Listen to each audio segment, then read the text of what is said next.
মাচ্ছব্য বিচারণ ভক্তি অগণস্য বলে সগণ সমাধান ব্রহ্ম ভূয়া কলবলে ব্রহ্মণে প্রবিষ্ট অমৃতেশ্বরীয় শুভ শাশ্বত সদনস্য সুদস্য মন্দিরস্য হরে কৃষ্ণ হরে কৃষ্ণ কৃষ্ণ কৃষ্ণ হরে হরে হরে রাম হরে রাম রাম রাম হরে হরে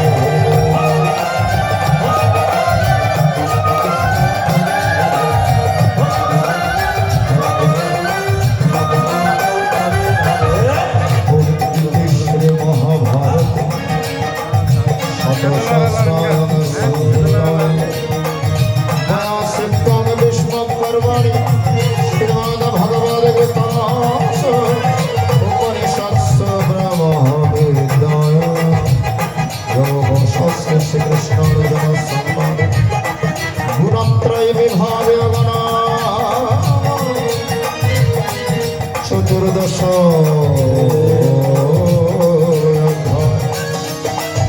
আমি অদস্কর পরিপ্রষ্ট মাত্রাহীরাচ্ছেদ ভবে করুণা ভব তৎসর্ব তৎপ্রসাদাদ জনার্দন জয় গীতা জয় গীতা জয়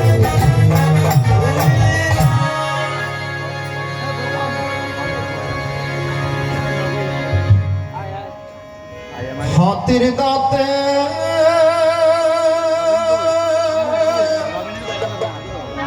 অলঙ্ক তো রইবে খালি পড়ে যাবে যেদিন শ্মশান ঘাটে বাঁশের দোলায় চড়ে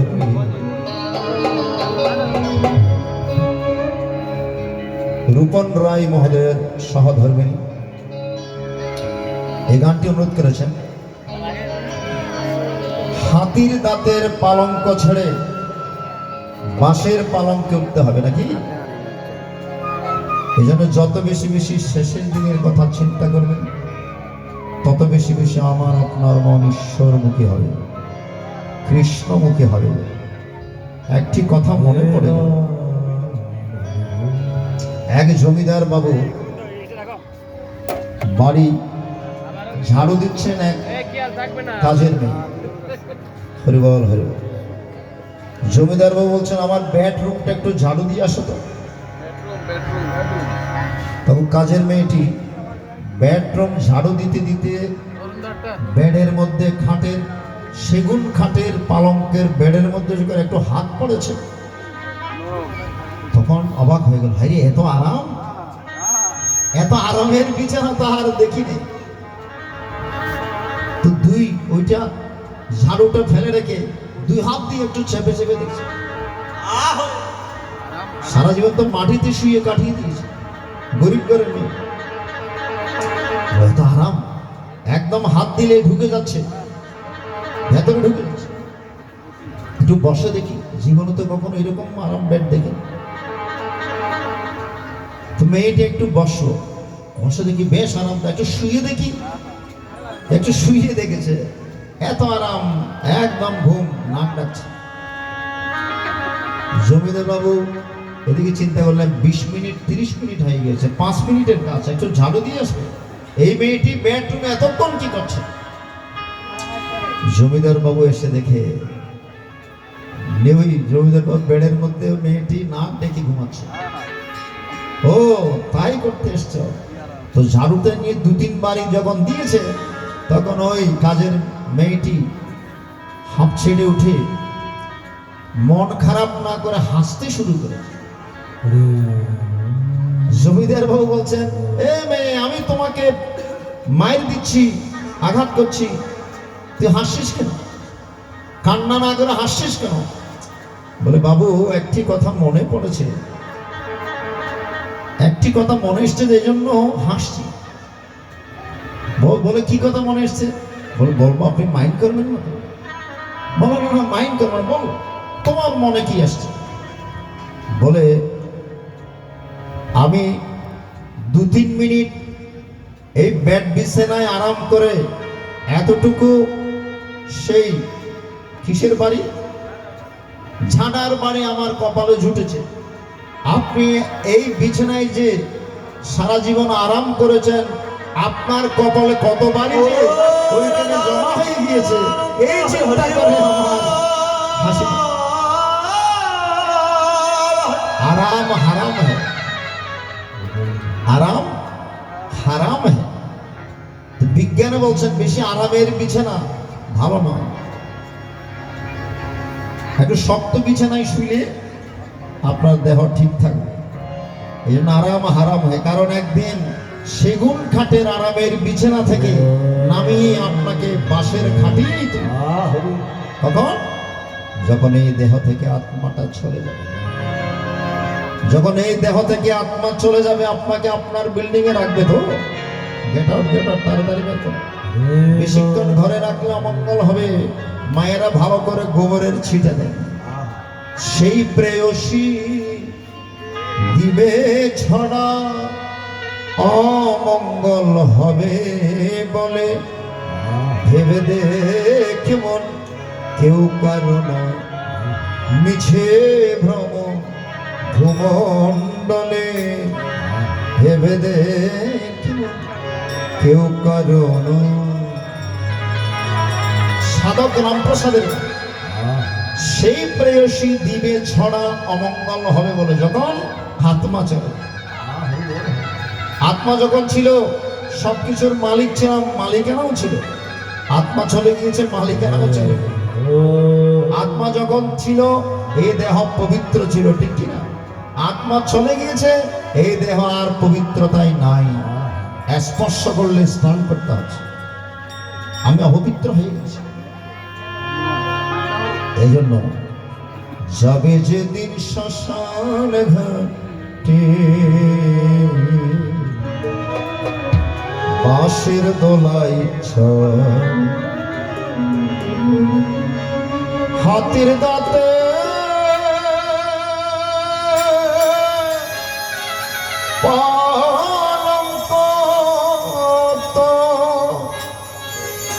রইবে খালি পড়ে, যাবে যেদিন শ্মশান ঘাটে, বাঁশের দোলায় যাবে যেদিন শ্মশান ঘাটে, বাঁশের দোলায়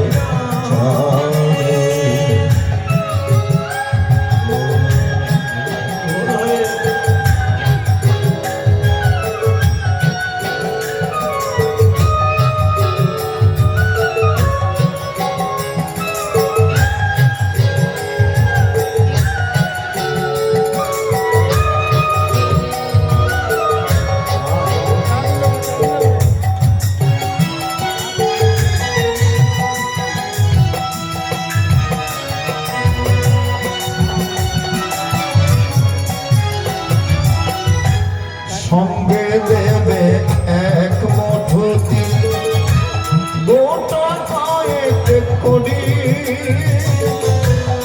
দু চোখে তুলসী পাতা, সঙ্গে মাটির হাড়ি।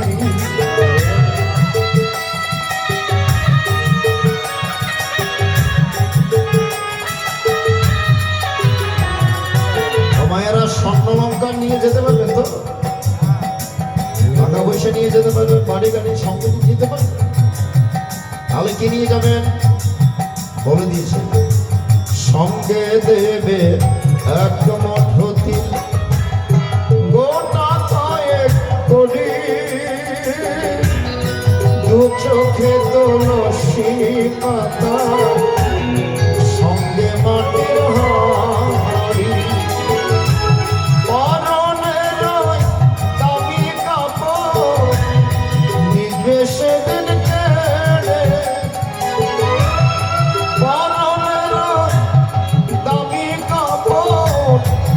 যাবে সেদিন কেটে, যাবে যেদিন শ্মশান ঘাটে, বাঁশের দোলায় চড়ে, যাবে যেদিন শ্মশান ঘাটে, বাঁশের দোলায় চড়ে।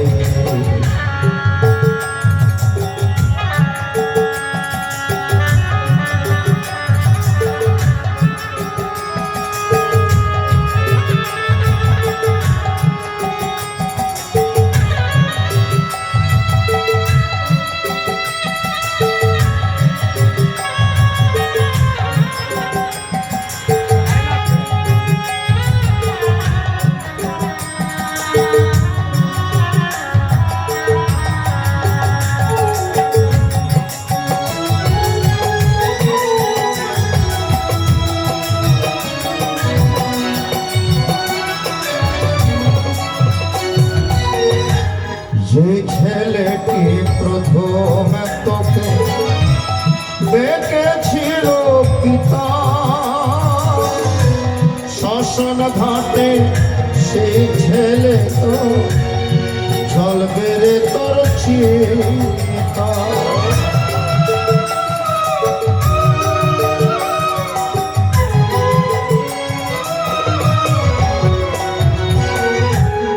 এক মা প্রশ্ন করলেন, পিতার 3 ছেলে থাকলে মেজ ছেলে শ্রাদ্ধের মালিক হয় না? হরিবল হরিবল হরিবল। না, সকল সন্তান শ্রাদ্ধ করতে পারে। বড় ছেলে না থাকলে মেজ ছেলেও করতে পারে, মেজ ছেলে না থাকলে ছোট ছেলেও করতে পারে, কোনো বিধি নিষেধ নাই। এবং আরেকটা প্রশ্ন, দুর্গা অষ্টমীর পূজাতে নারিকেল কোনো উপবাসীরা ভক্ষণ করতে পারে না। নারিকেল কিসের জন্য? এখন মায়েরা আপনারা প্রশ্ন করবেন, গীতার এইটা হচ্ছে গীতা পাঠের আসর, তো গীতা ভিত্তিক যদি আপনি প্রশ্ন করেন তাহলে সেটা অত্যন্ত মানানসই। আপনি এই প্রশ্ন করবেন যখন দুর্গাপূজা হবে, দুর্গাপূজার অনুষ্ঠান হবে, তখনই যদি করেন তখন এটা মানানসই। এই জন্য একটু মানানসই প্রশ্ন করবেন, কখন কি প্রশ্ন করবেন। হরিবল হরিবল। এই চলুন, বলছেন যেই ছেলেটি প্রথম তোকে ডেকেছিল পিতা, শ্মশান ঘাটে সেই ছেলে তো জল বেড়ে তোর, এটাই তো নিয়তি নাকি? যে ছেলেটি প্রথম তোকে ডেকেছিল পিতা, শ্মশান ঘাটে সেই ছেলে তো জ্বলবে রে তোর চিতা। উড়বে রে তোর সাধের দেহ, কর্ম রবে পড়ে। উড়বে রে তোর সাধের দেহ, কর্ম রবে পড়ে। যাবে যেদিন শ্মশান ঘাটে, বাঁশের দোলায় চড়ে। যাবে যেদিন শ্মশান ঘাটে, বাঁশের দোলায় চড়ে।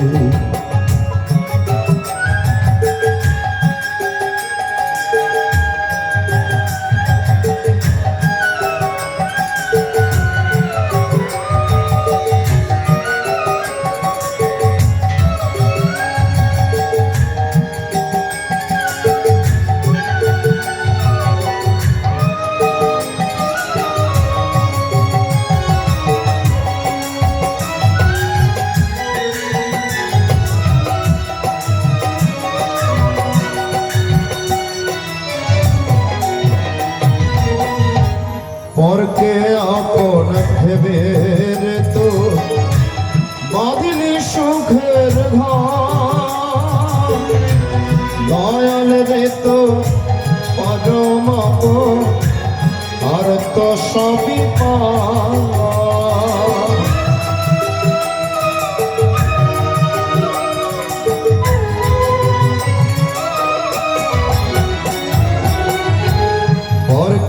আপন ভেবে রে তো বাদলি সুখের ঘর দয়াল রে তো পরমাত আর তো সবই অন্তিম কালে হরি বলে নগরে সকল ছেড়ে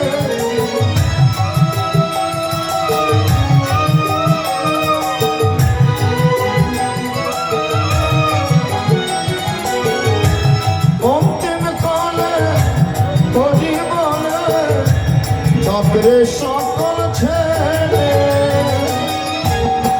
যাবে যেদিন শ্মশান ঘাটে বাঁশের দোলায় চড়ে যাবে যেদিন শ্মশান ঘাটে বাঁশের দোলায় চড়ে হাতির দাঁতে